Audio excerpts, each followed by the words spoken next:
Manila, Philippines. Panicked families run for their lives. Their high-rise apartment building is beginning to tilt. An urgent evacuation is underway, when suddenly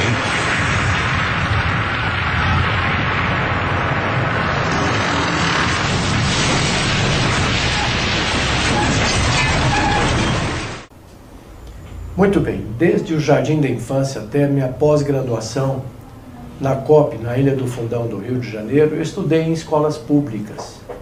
Eu me senti agora no dever de cidadão de poder devolver para a comunidade técnica o que eu aprendi, o que eu vi na minha experiência, pois nesses 44 anos de magistério na Universidade de Brasília e outros 10 na Faculdade de Engenharia e Esplan, e mais perto de 11 mil contratos e obras das quais eu fui responsável da técnica, achei por bem devolver um pouco dessa experiência, esse conhecimento para todos aqueles que pudessem me ouvir. O mais importante deles, o mais completo, é esse livro de Engenharia de Fundações, que não está na sua forma final ainda, porque são 800 páginas. Então, de tempos em tempos, a gente faz uma tiragem, eu peço ao editor para fazer uma tiragem pequena, para atender aqueles pedidos emergenciais. Ele trata, de uma certa forma, de tudo sobre fundações, com ênfase naquilo que os grandes escritórios de engenharia fazem, que é a aplicação de métodos semi-empírico estatístico, mas de uma forma moderna. E também o seu capítulo 17, que é muito interessante, tem toda a parte de patologia, recalques admissíveis, fatores de risco e outras novidades que resultado das minhas pesquisas. Em segundo lugar, também publicado pela COP, na época, um livro sobre sondagens. O primeiro livro de fundações, ele está de uma certa forma esgotado. De tempos em tempos, como eu disse, faço uma pequena tiragem. Se alguém ainda assim se interessar e fazer parte da nossa lista de pedidos, por gentileza, basta mandar um e-mail para infrasoloengenharia@gmail.com. Ao final eu repito novamente. O segundo livro é Sondagens, que foi na realidade o primeiro livro de sondagem publicado no Brasil, que foi publicado a primeira versão em 1972 na COP. Ele tem praticamente tudo sobre sondagem, todos os tipos de sondagens, os cuidados, prós e contras, e o mais importante, correlações com parâmetros geotécnicos. Se alguém se interessar por esse livro, não está disponível ainda, mas poderá entrar na lista da próxima tiragem. Basta mandar um e-mail para infrasoloengenharia@gmail.com.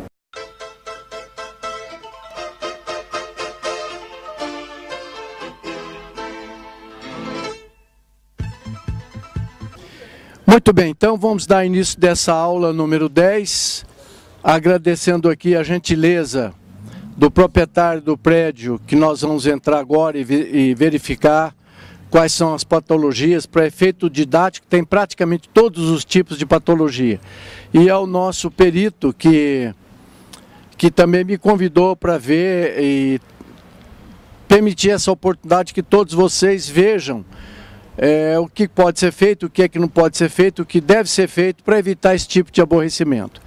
Muito bem, o que é que nós temos aqui? Nós temos um edifício de 5 pavimentos, novo, em construção ainda, que se supõe que esteja apoiado em fundações de tubulões, com profundidade aproximada de 6 metros, muito estimada. Não tem sondagens até aqui, não se conhece sondagens desse terreno e dessas fundações. O edifício que está sofrendo muito tem fundações em estaca do tipo trado de 40 centímetros de diâmetro e com profundidade também aproximadamente de 6 metros. Esse edifício daqui deve ter fundações também profundas em tubulões, mas não se conhece exatamente ainda porque nós estamos analisando agora esse processo. Algumas hipóteses, o que acontece muito no Brasil. é o acréscimo de tensões. Por exemplo, esse tubulão que não deve ter base, ele trabalha como uma estaca escavada, então ele tem um bulbo de pressão que faz isso. Esse também faz isso. Esse pequenininho também faz isso. Então vão ter zonas no solo que vai ter um acréscimo duplo de tensões. E se esse solo não tiver pelo menos um SPT recomendável de 20,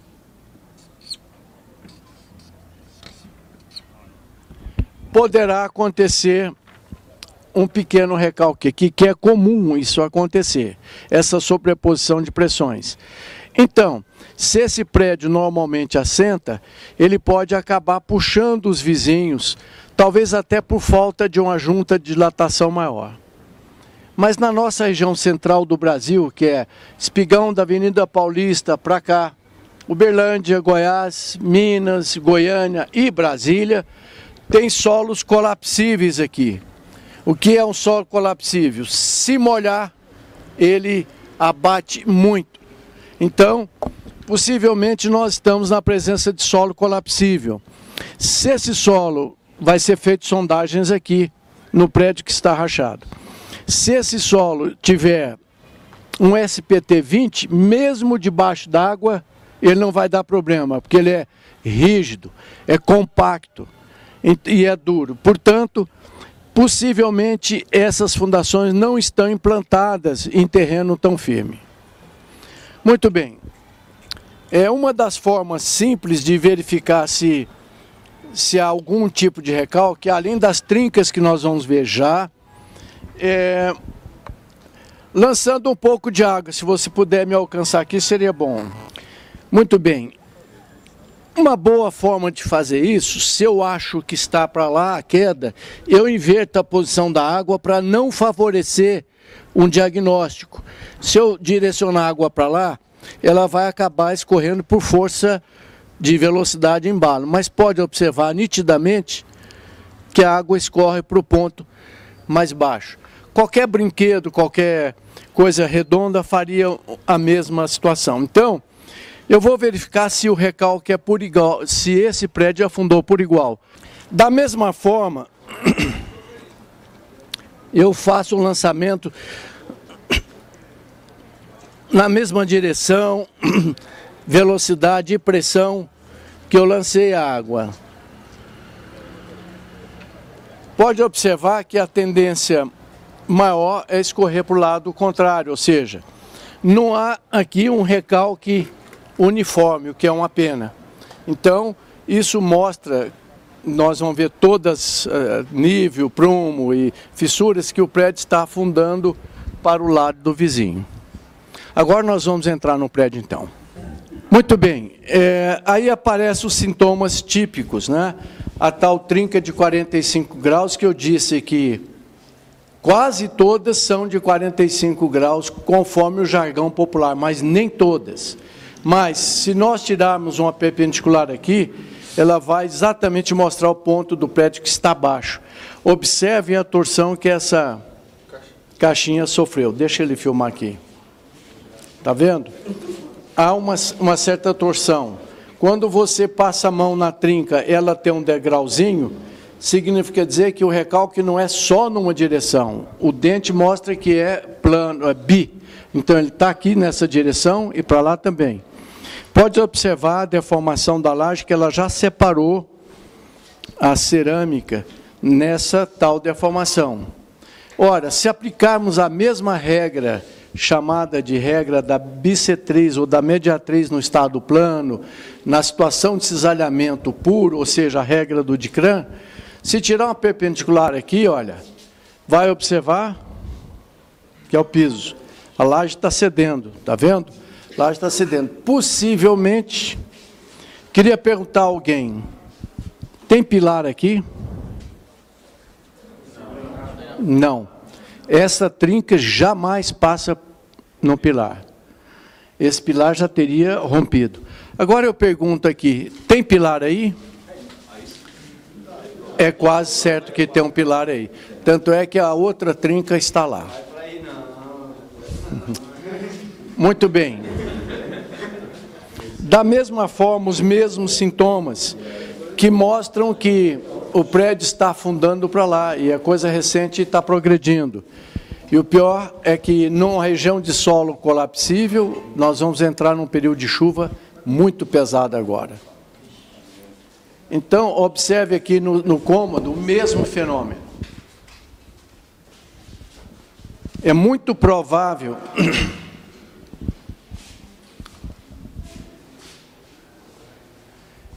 provável que essa trinca tenha nascido primeiro do que essa daqui.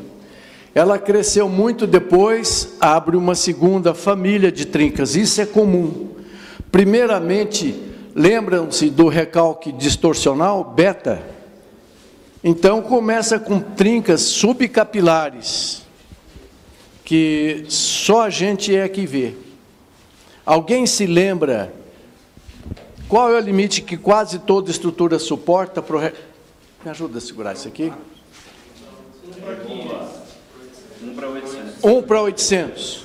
Então, se eu tenho um painel igual a esse que está aqui, se eu tiver uma fundação aqui, um tubulão aqui, outra aqui, lembram-se, né? Dessa regra fundamental, não falha. Então, essa peça vem para cá, com o tempo é normal, toda estrutura recalca um pouco, essa também vem para cá. Então, eu vou ter aqui um recalque Rho1, um recalque total Rho2. Esse recalque total, alguém por gentileza, é causado por quê? Quais são os fenômenos do recalque? Adensamento, só se tiver água. Compressão de sujeira, saída de gases, e o pior deles, o mais rápido, colapso, que é possível, que deve estar acontecendo aqui pela velocidade. Adensamento seria muito mais lento, a menos que a falha nas fundações fosse muito grave. Pois não. Tem quanto tempo que começou essa obra? Muito bem, o nosso perito pode me dar isso com mais precisão. O prédio tem 16 anos e alguns meses, e essas rachaduras começaram há uns 4 meses, quando esse 4 prédio meses. Então, essa obra ao lado começou tem... uns 4 a 5 meses.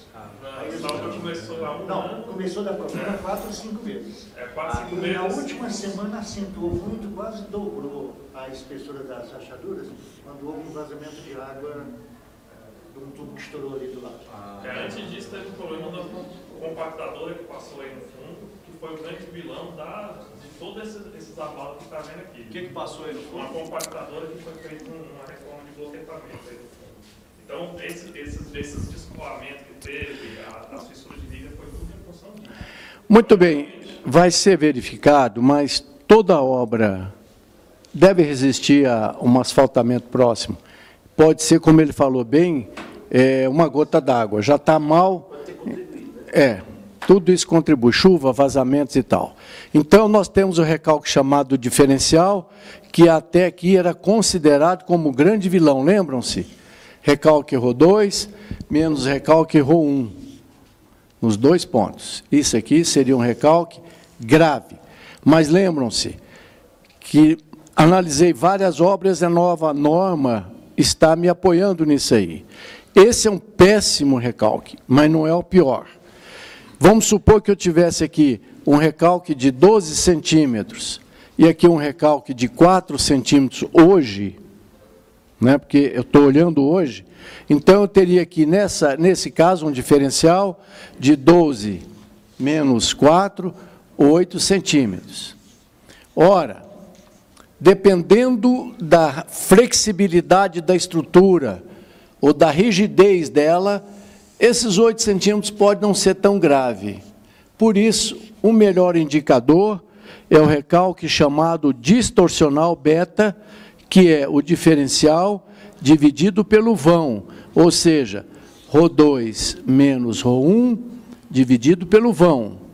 Então, se eu tiver aqui um pilar, que parece que tem um pilar aqui, olha, se bem que ele já tem sintomas de torção, quando o prédio torce muito, ele começa nas costas dos pilares, ele começa a soltar a massa. Então, se esse prédio está torcendo muito para cá, é um dos indicadores para a gente ver se salva ou não um prédio. Estou falando um caso desse, só não todos.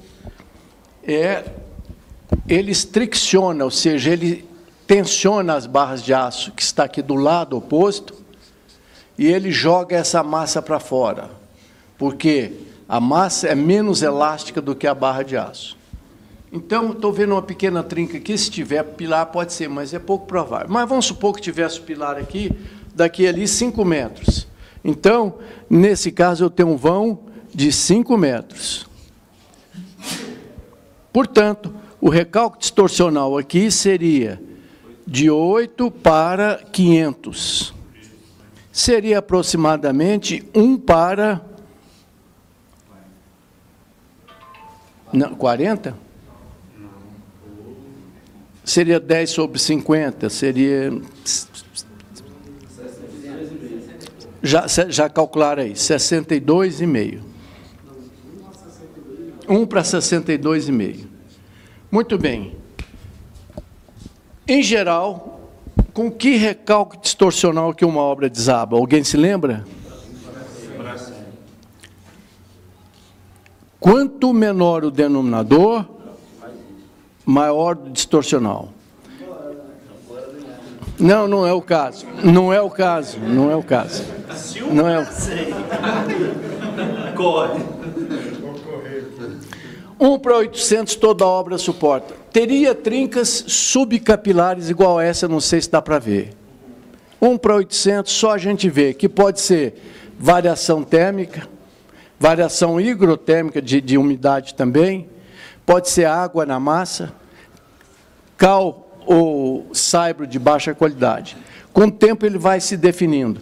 Aí portas não abrem, nós vamos ver ali. Piso começa a quebrar. A cerâmica começa a soltar. A janela ali torceu. Dá para você tirar o equipamento e dar uma olhadinha aqui? Filmar aqui dentro?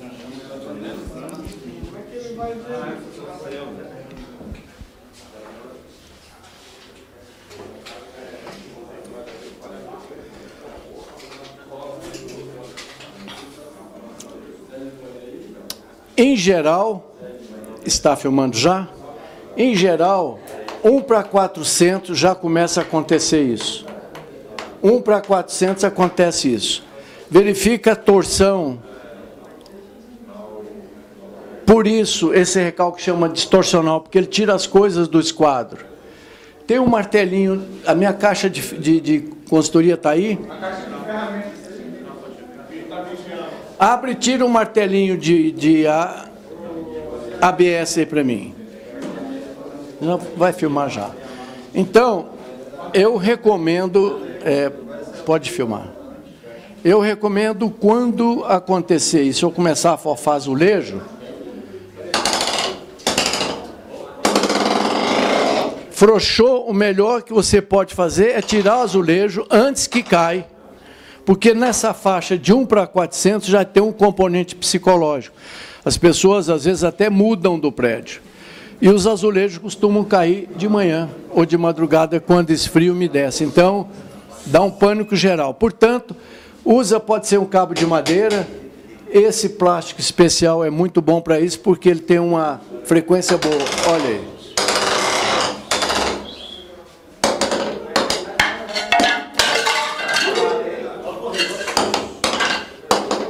Ainda não. Então, a melhor recomendação é essa: tira a cerâmica, embrulha no jornal e guarda, porque senão depois você não acha mais para comprar. Pois não. Pois não. Demolição aqui? Não, ainda não. Vai depender do comportamento dos pilares, porque a laje você reforça, pilar também. Mas quando conjuga pilar e laje, a gente tem que dar uma analisada. Aí, em geral, numa situação dessa, como o prédio é pequeno, também não é nada muito caro, se o reforço custar 30% ou 40% do preço do prédio, é melhor demolir. É que nem as paredes estão, a gente observa que praticamente estão todas perdidas, né? Parede, piso. Pode observar que ela, inclusive, já, lógico, descola, né? Ela descola, laje trinca, etc. Vai mexendo no A recuperação dele. Se aproveitar o esqueleto. Se aproveitar o esqueleto. No caso, pelas faixas existentes, aproveitar esses dois pavimentos que não dá mais para ampliar. E fazer uma aula. Mas tem que começar pelas fundações. Vamos até ali no outro cômodo.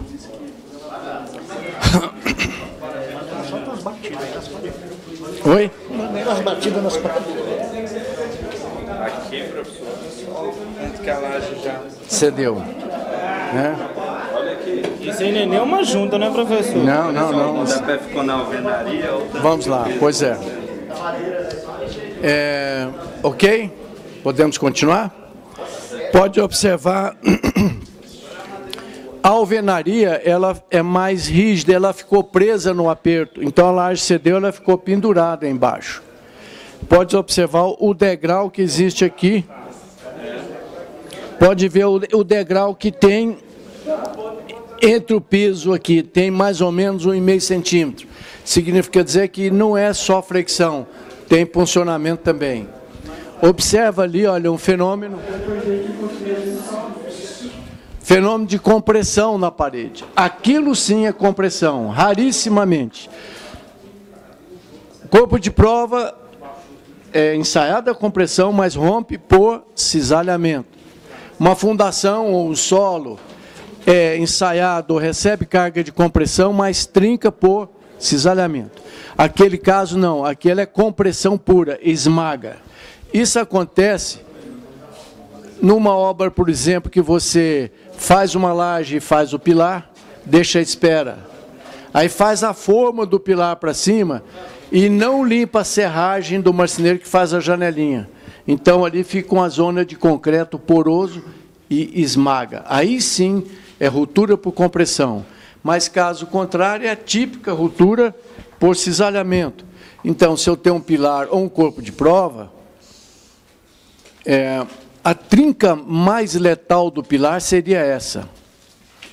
Essa, alguém pode me dizer, falta de quê? Estribo. Essa, além do concreto fraco, faltou estribo. Mas como aqui tem uma viga, ou na prensa tem um prato de metal, tem atrito aqui. Então, essa trinca faz isso, olha, que é a mesma trinca muito letal em pilares. Uma outra trinca muito ruim, perigosíssima, é essa trinca de tração aqui nas costas do pilar. Essa é muito letal. Então, se está havendo um problema para cá, um recalque, ou uma variação térmica por falta de junta, ele começa a trincar. Essa não é muito boa. Ou seja, pilar não se brinca.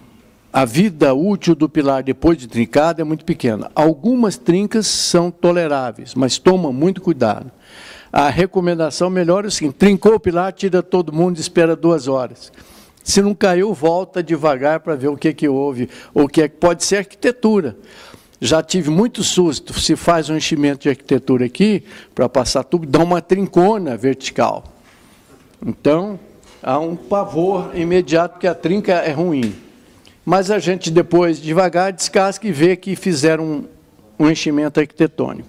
Muito bem, então nós temos uma compressão pura, né, um esmagamento, e aqui continuam as mesmas trincas. Vamos olhar para cá. Um dos primeiros sintomas na faixa de 1 para 600 são as portas que não fecham mais, olha aí. Não, nem abre e fecha mais, porque ela sai do esquadro. E da mesma forma, os mesmos sintomas apontando para lá. Se puder filmar essa trinca aqui, ficou...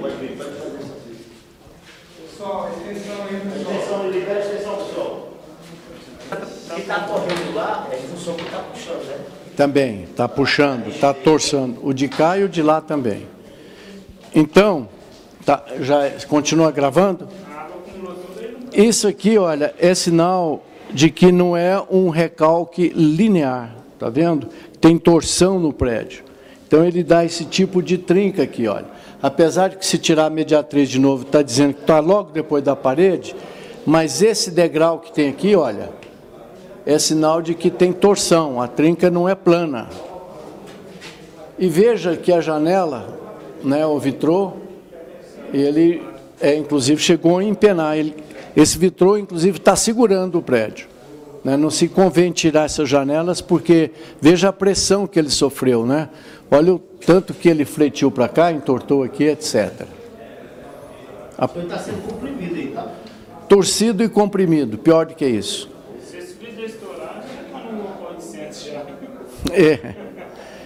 Podemos descer, se você quiser desligar agora, vamos lá embaixo. Atenção. Muito bem, o que nós temos aqui? A continuação das patologias. Os pilares estão ainda sadios. A torção que ele sofreu não provocou trincas de tração no sentido ou nas costas do pilar.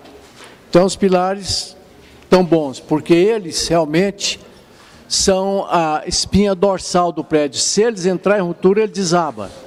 A laje já sofreu.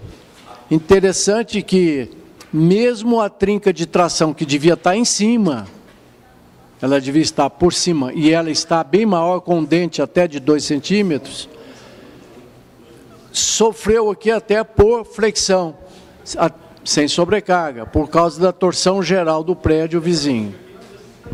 É a mesma com um degrau de 1 centímetro. Muito bem. Agora eu queria mostrar para vocês, todo mundo desse lado aqui, por favor. Todo mundo aqui. Fica daqui, por favor. Pega esse cano é muito grande. Não, precisa de um caninho menor. Uma régua menor, se não tem penado. Não. Cabo de vassoura. Olha o cabo aí, ó. Aqui, ó. Cabo de vassoura. Vamos ver se tem uma peça mais clara para ficar no filme legal. Essa é muito curta. O cabo de vassoura, vai. Olha o cabo de vassoura aqui, professor. Olha o cabo de vassoura. A régua ficou melhor. Observe só a pressão que está sofrendo esse vitrô aí, olha. É interessante que as fundações estão puxando o vitrô, mas o piso também cedeu bastante, mas cedeu menos do que as fundações. Então ele comprimiu o vitrô, porque se tivesse descido por igual, inclusive a cinta, esse vitrô não teria sofrido. Daqui um pouco ele vai estourar. Não sei se estão observando. Pega aquele cabo de vassoura aqui, por favor, e encosta aqui no vitrô para ver. Encosta aqui. A régua está... Não, aqui nessa peça vertical, na longarina. Na de lá, mais. Encosta, não. Aqui, ó. Bem aqui. Veja a diferença de nível aí, olha. O tanto que ela fletiu. Por que ela fletiu assim? Porque as fundações puxaram mais do que o próprio piso, que ajudou um pouquinho. Lembra-se do que eu falei naqueles dias? Sempre compacte fundo de bloco e de cintas, que num caso de desabamento, ele te ajuda. A laje de piso de uma garagem, até você ver ela deformar, ela já recalcou uns 5 centímetros. Porque ela segura, ela ajuda até trincar. Está vendo aí? Muito bem. Então eu tenho trinca de cinta, como observa ali, trinca de laje, trinca de recalque, trinca de torção, etc. A única coisa que não se devia fazer era esse aperto tão cedo, olha aí, vai trincar. Já avisei o proprietário para não apavorar. Essa trinca é lamentável, ela vai ter porque vai puxar a parede, vai fletir, etc. Então, quanto mais tempo você puder deixar um aperto livre, melhor. Senão o seu cliente vai te aborrecer o resto da vida. Muito bem. Alguma dúvida? Atenção, um minutinho só, vamos organizar aqui. Dúvidas? Isso tem um pouquinho de efeito psicológico. Ajuda um pouquinho. Oi? Aquela não conta, não? O quê? As trincas. Qual trinca? Ali, ó. Paga, você ligou a luz e paga. Eu não estou vendo essa trinca horizontal. Ah, sim, agora eu vi. Pois é. Essa trinca horizontal é sinal de que realmente está sendo puxado, mas não dá para ver aí, ela é muito fina e a textura está no início. Essa estrutura, o grafiato esconde essa trinquinha. Dá para a gente ver a olho nu? Pois não. Seguindo a trinca da... Deve ter uma viga aqui também, né? Aí, ó, bem aí, velho. Estou vendo aí. Essa é uma trinca típica de cisalhamento na viga. Essa agora é a laje. Observa que a laje está bem fletida, né? Está bem fletida, olha aí. Acho que a gente vai ter lá de fora. Ela foi feita depois, está tipo puxadinha. Ela não é tão sólida ao prédio, não. Por isso Entendi. deu encrenca maior. Pois não, outra dúvida. Psst, psst.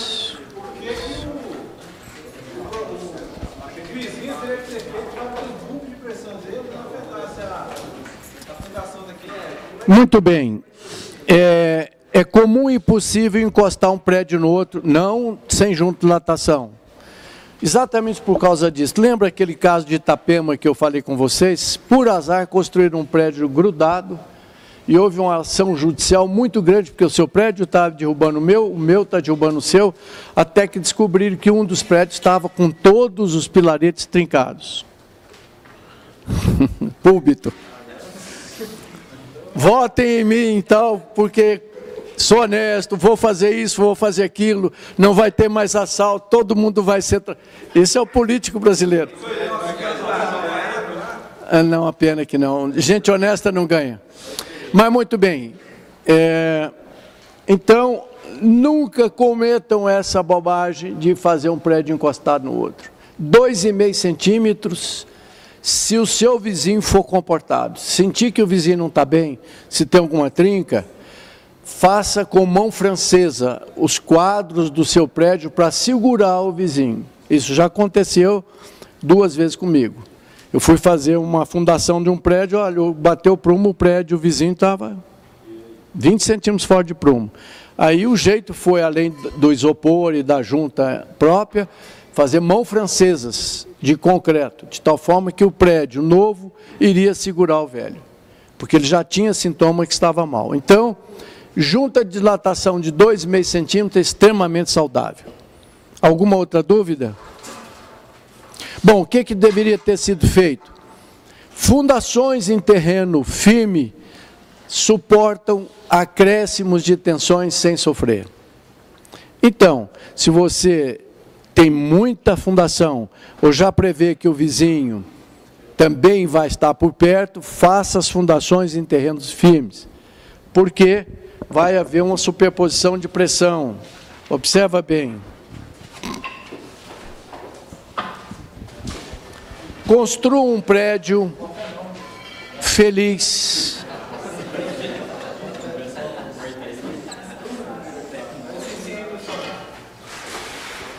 Muito bem, construa um prédio, ele automaticamente vai colocar no solo uma pressão. Que eu posso representar por um espraiamento assim de pressões. Muitos anos depois, vem alguém e constrói um outro prédio. Vai haver também um espraiamento de pressões. Pergunto a você, esses 2 prédios vão afundar por igual? Não. Vai tombar para onde? Esse aqui já afundou um pouquinho. Toda obra é natural que ela recalque um pouco. Vão se encontrar? Talvez sim, talvez não. Se por acaso esse vier muito tempo depois, esse solo aqui vai estar mais resistente por adensamento, compressão, do que o aqui de volta. Portanto, isso serve de apoio. Se ele veio muitos anos depois, tempo suficiente para esse solo adensar e ficar melhor do que esse, do que o natural que era aqui. Então, tempos depois, ele pode fazer isso. Caso contrário, a sua resposta é certa. Os dois farão isso. Bom, só não vai acontecer nada de grave aqui se as fundações estiverem em terreno suficientemente competente, que suportam esse acréscimo de tensões, rindo sem problema. Entendeu? Como é a maioria dos casos. Né? Agora, em solo mole, como é Santos, etc., que tem argila mole, esse acréscimo de pressão fica realmente muito perigoso. Que não é o caso aqui, porque pode, inclusive, acontecer o pior, ter lençol freático. Isso forçou as pessoas a parar a fundação antes do terreno firme. Por falta de sondagem, essas fundações que deviam ir lá no terreno duro SPT mais do que 20, ficou em cima, isso é comum, pedreiro, mestre de obra e tal, e fizeram os vários, nunca deram problema. De vez em quando, dá um problema. E sabe os senhores que o Brasil constrói bem. Aqui cai menos prédio do que no mundo inteiro. Não se preocupa não, mesmo intuitivamente assim. Veja bem, esse prédio não estaca de 40 centímetros, funcionou feliz e bem por 17 anos. Teria ficado mais 50.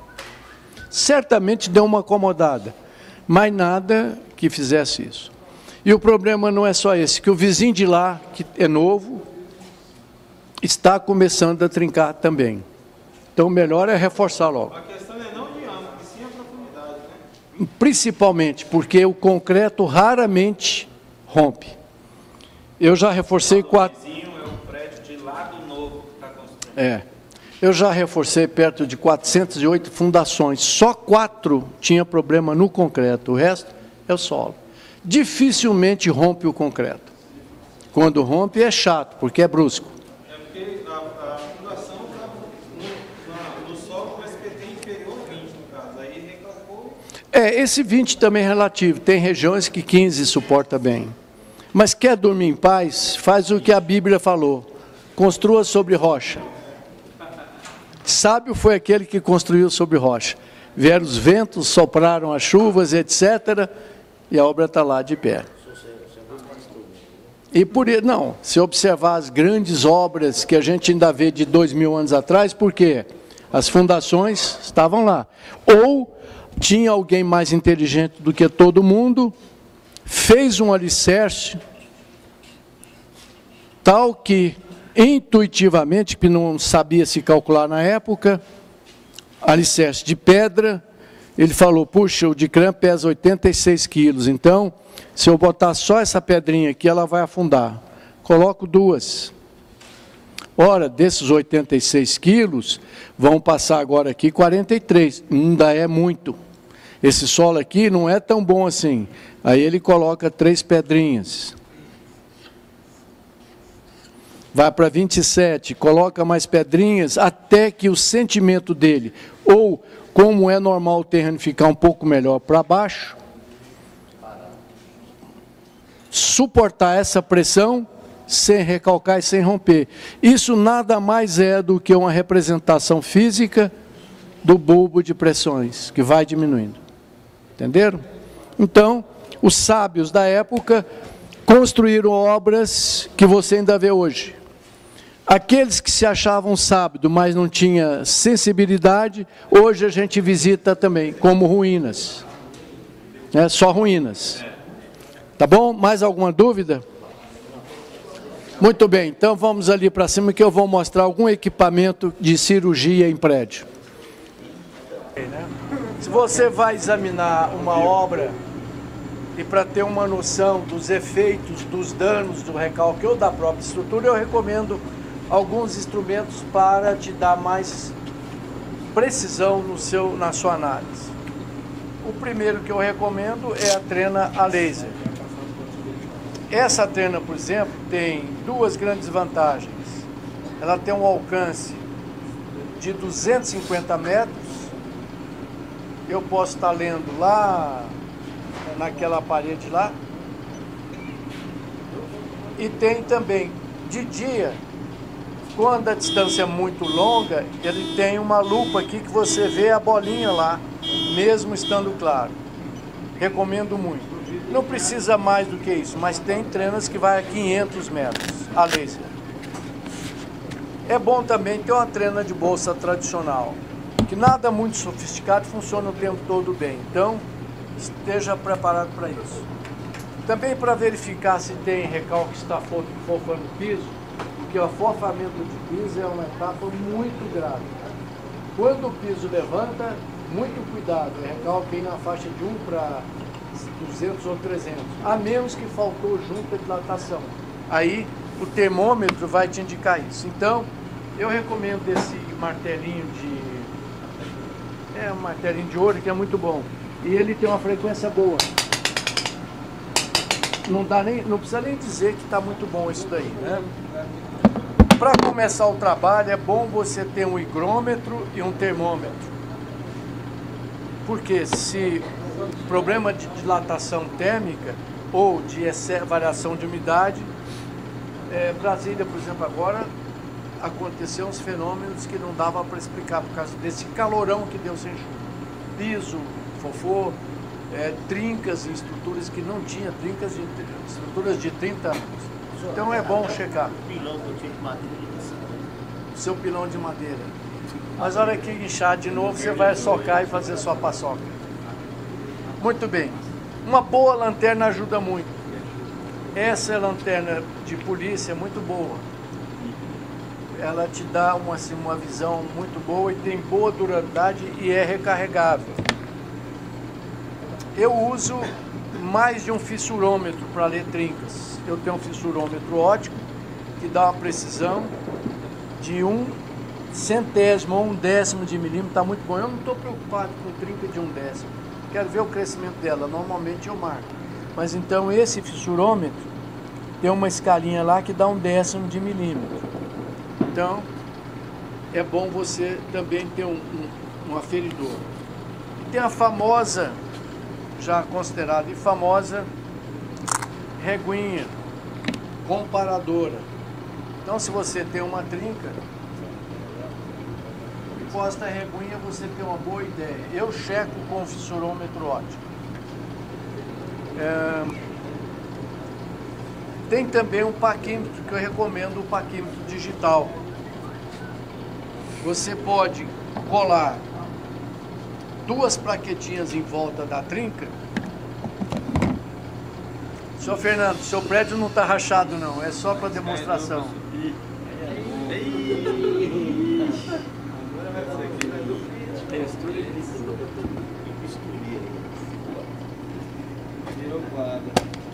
Então, você com pastilhinhas, que eu vou mostrar já, cola-se 2 pastilhinhas com araldite, com um furinho na pastilha e você vem com um paquímetro digital e mede o progresso da trinca. Deixa eu ver onde é que estão minhas pastilhas. Foi para a obra hoje de manhã. Também eu tenho um plotterzinho que eu afixo aqui e ele vai traçando um diagrama da abertura, mas está fixado, nós fomos para a obra de manhã. Colar fita crepe é a maior besteira que existe. Você chega numa casa, está cheio de esparadrapo na parede. Ele dilata demais. O ideal é gesso. Você pode fazer uma plaquinha de gesso. Ela só tem uma vantagem, ela te diz quando está trincando. Anota. Primeira trinca no dia tal. Volta lá. Você fala o gesso que é completar? Não, você faz uma tirinha de gesso aqui. Prepara com água, faz o selo. Por que o gesso? Por que gesso? Ele é qualquer coisa. Ele é muito rígido. Tem um microscópiozinho que aumenta 30 vezes. Porque depois que a trinca passa pela parede, ela vai para a viga. O concreto, você sabe que a gente calcula o concreto imaginando que ele vai dar uma trincadinha, mas ele passa para o aço. Quando chega aí numa deformação na faixa de 1 para 400, 1 para 300, ele estricciona o aço. e a trinca fica mais grossa do que essa aqui, fica no concreto 3 milímetros. Então existe um microscópio que eu encosto na trinca e vejo o ferro, em certos casos. Aí eu vejo se o ferro está sendo estriccionado, se é pré-desabamento. Isso aí, por isso aí você vê?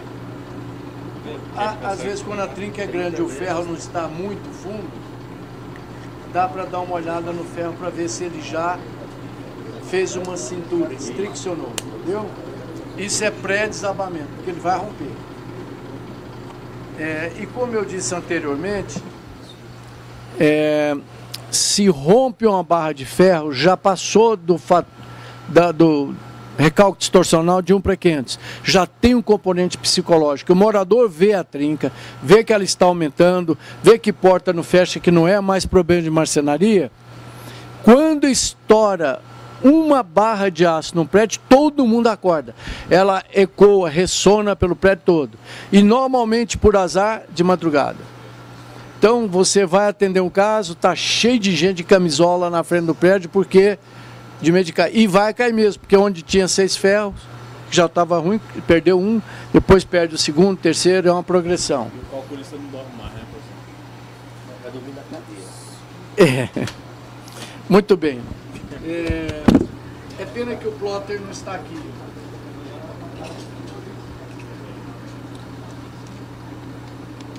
O plotter tem uma agulhinha que traça e tem uma plaquetinha também que mostra, mas foi para a obra hoje. Também o esclerômetro. Então, uma boa sugestão é essa plaquinha de Elubond, tá vendo? A gente faz um furinho nela para apoiar sempre no mesmo lugar o pé do paquímetro. Então a gente tira uma perpendicular aqui, pequenininha, a trinca, e cola com araldite. De vez em quando vai lá e confere. Além de... Eu acho que todo mundo usa essa mesma prática que eu desenvolvi um tempo, que é simples. Eu vou na obra hoje, eu marco visualmente aonde ela estava. Põe data, temperatura, abertura. Volto na obra daqui um mês, com a mesma iluminação, com o mesmo óculos, e vejo até onde ela foi e marco com 2 tracinhos. Muito bem, finalmente, se eu precisar de definir tensões numa estrutura, eu uso um strain gauge, que é um equipamento eletrônico que mede diretamente a deformação epsilon. Alguém pode me dizer qual é a diferença entre deslocamento e deformação? Lei de Hooke. Qual é a lei de Hooke? Modos de elasticidade vezes deformação epsilon. Não é deslocamento. Deformação, o que ela não tem? Unidade. É delta L sobre L. Então, desenvolver um equipamentinho relativamente simples, mas muito útil, que chama strain gauge, ou seja, extensômetro elétrico.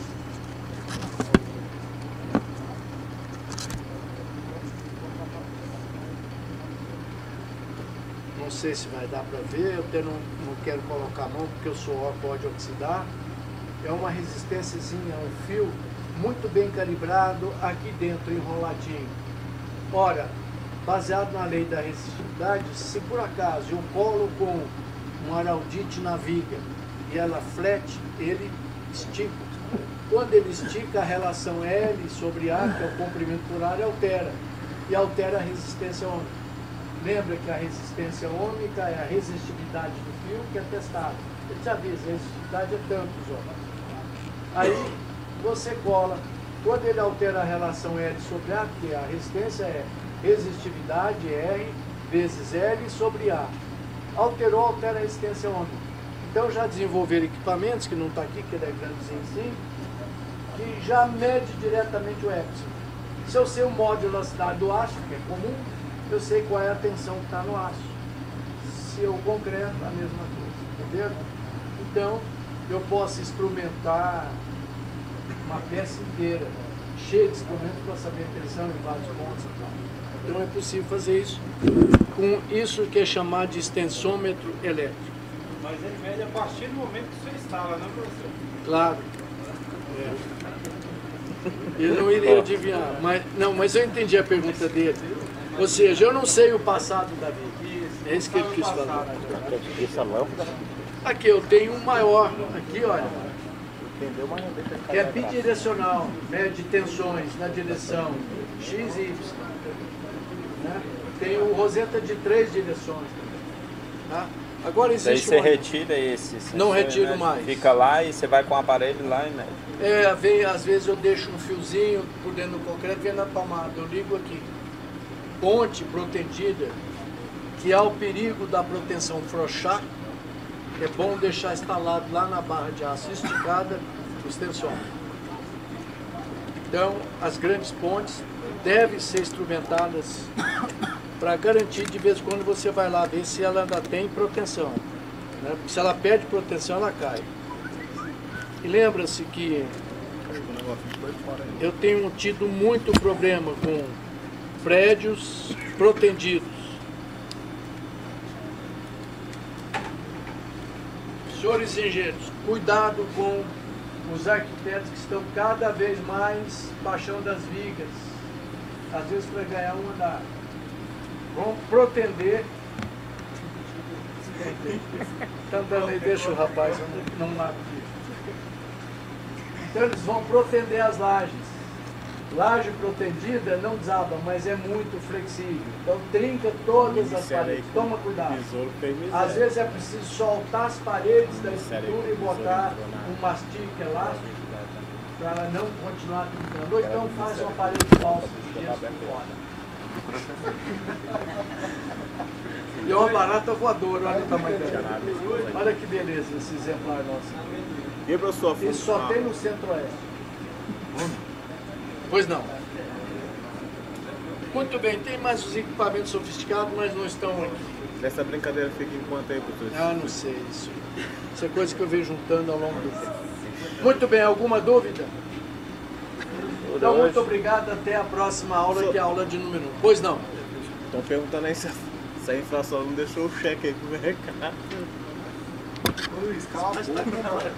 Essa fase está com um problemazinho. Mas não, eu dou uma bolsa picolé para eles. Cadê? Aqui é só o palito. É o tempo todo me cutucando aqui, vai sair picolé. Aqui é só o palito. Ah, só palito. Muito bem então, muito obrigado.